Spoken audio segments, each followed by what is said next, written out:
When someone hasn't put together an organizational chart that really outlines the leadership of the practice, a lot of times that chart just looks like a wheel and a spoke, right? With the doctor in the middle and everyone's reporting to the doctor. And to that point, then, the doctor is completely overwhelmed and they're the bottleneck.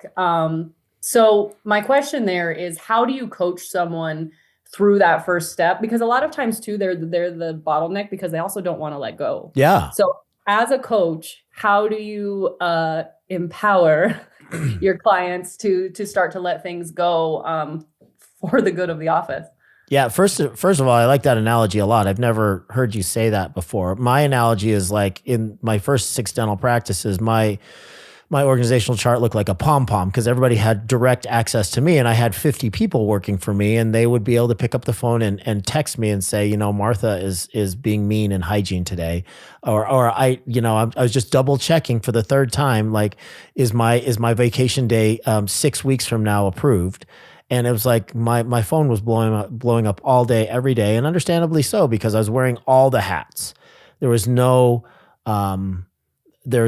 supervisors, there are no direct reports. It was just a mass of people, and I was the bottleneck, and I was the main person that people would ask all the questions to. Now, within a 4 to 6 member team, that might still be practical and doable, but I still would suggest that no matter what the size of your operation, you should have some sort of an organizational chart. So it's very simple. And, at one point, the most practices that we ever had at one time was 10, even though we've had 16. That organizational chart has the same basic tenets as does a single practice that has 6 employees, right? And that is that there can be a single person can inhabit multiple spots on the organizational chart, but no single role should have more than one person in it. For instance, you don't want to have 3 office managers. Recipe for disaster. I've seen certain companies, even larger companies, that have co-CEOs. And when you hear more and more about this co-CEO situation, you hear more like, okay, this guy handles more of the finance stuff and this guy handles more of the operations.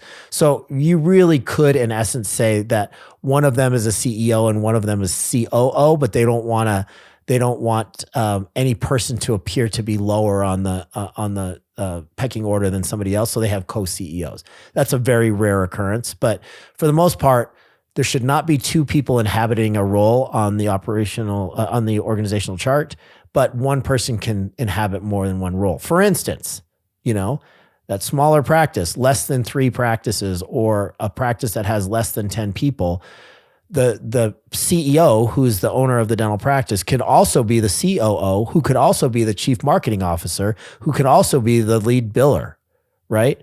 Now that sounds like hell, but it is. That's what we have to do in the beginning when we are lean and mean. And then it's actually kind of cool in the beginning when you can wear multiple hats, because as you scale, you understand the nuances of each of those positions.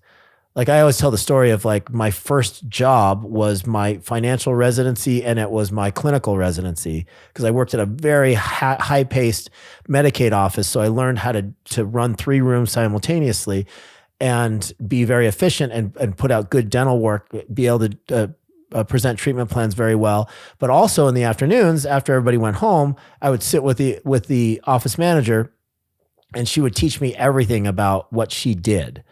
The billing cycle, checking in, checking out, how to navigate around the practice management software.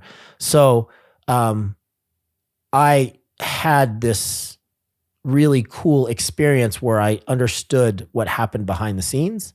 And if you are an upstart, you have a startup practice, you're trying to keep things affordable as far as humans and human resources, it's great to be able to wear several hats on that organizational chart.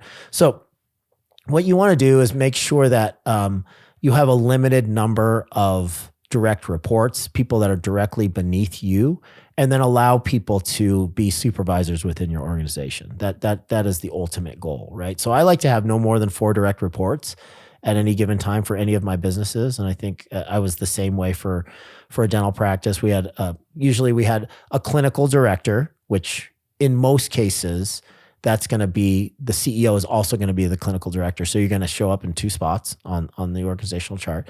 And then I had an office manager or a director of operations, I had a chief marketing officer, and then I would usually have somebody like in billing or a controller or a CFO or something like that. Those are typically what my direct reports look like. And then below that person, below that office manager, now the office manager has two direct reports. And one of them is the clinical lead and one of them is the front office lead. And then the people that are below them are the other dental assistants and then the other front office assistants, for instance. And then like the head of the billing department could have 6 billers underneath them, which I had.